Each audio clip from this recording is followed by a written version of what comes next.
सभी को नमस्कार। नमस्कार सर। आज की कहानी की हेडलाइन है, आप क्या बनना चाहते हैं आप ये खुद तय करते हैं।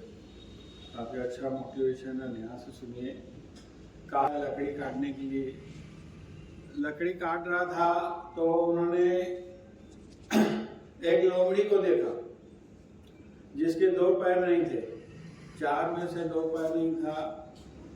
अपने को धीरे धीरे घसीटते हुए जा रही थी। ये जो किसान था ये सोचने लगा, ये जो दौड़ना तो दूर है, चल नहीं सक रही, अपना शिकार कैसे करते हो, भोजन की व्यवस्था कैसे करती होगी। और तो और अगर कोई जंगली शिकार इसके ऊपर हमला करे तो खुद को कैसे बचाती होगी। ये सोच ही रहा था तो सामने से देखा कि एक शेर अपने मुंह। किसान सोच रहा था अब लोमड़ी तो गई, इसको शेर खा जाएगा, मगर उसका उल्टा हुआ। शेर जब सामने आया, अपने शिकार में से कुछ हिस्सा लोमड़ी को दिया, लोमड़ी खा सके और चल दिया। इसको ये नज़ारा देख के एकदम अद्भुत लगा। फिर दूसरे दिन फिर आया, उसी समय फिर वही देखा कि शेर आता है और अपने शिकार में से कुछ हिस्सा लोमड़ी को देता है कि लोमड़ी खा सके और चले जाता है। ये एकदम घुटने पे खड़े हो गया कि ईश्वर आपका नमन है, आप हर किसी के लिए सेजा तैयार रखते हो। कोई मेहनत करे, काम करे न करे, उसके लिए आप भोजन की व्यवस्था कर देते हो। यही जीवन की सच्चाई है। और कोई काम करे न करे, उसको उसका भोजन मिल जाएगा। तो ये सोच के वो दूसरे दिन आगे साधु के वेश में आ गया, चोला पहन के कि मैं अब जंगल में रहूंगा और ईश्वर मेरे खाने पीने की व्यवस्था खुद करेंगे।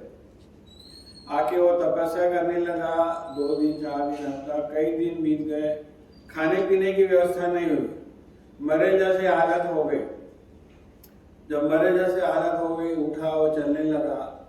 जैसे थोड़े आगे गया तो उसे एक संत मिला।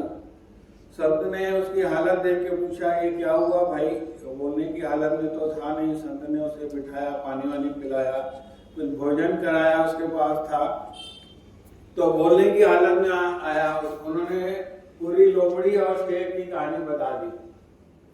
तो संत जो थे मुस्कुराए और उसके हाथ पे सर फेरे, बोले घटना तो तुमने सही देखी थी, उसके 2 पहलू थे, तुमने गलत पहलू ले लिया।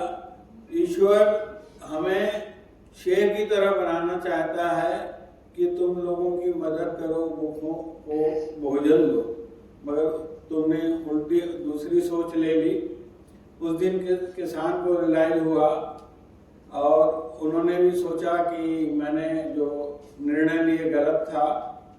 अक्सर हम लोग भी छोटी छोटी घटनाओं को जो सरल होती है, जिसमें मेहनत कम लगती है, जिसमें जतन कम होता है, जिसमें स्ट्रगल कम होता है, उसको चुनते हैं।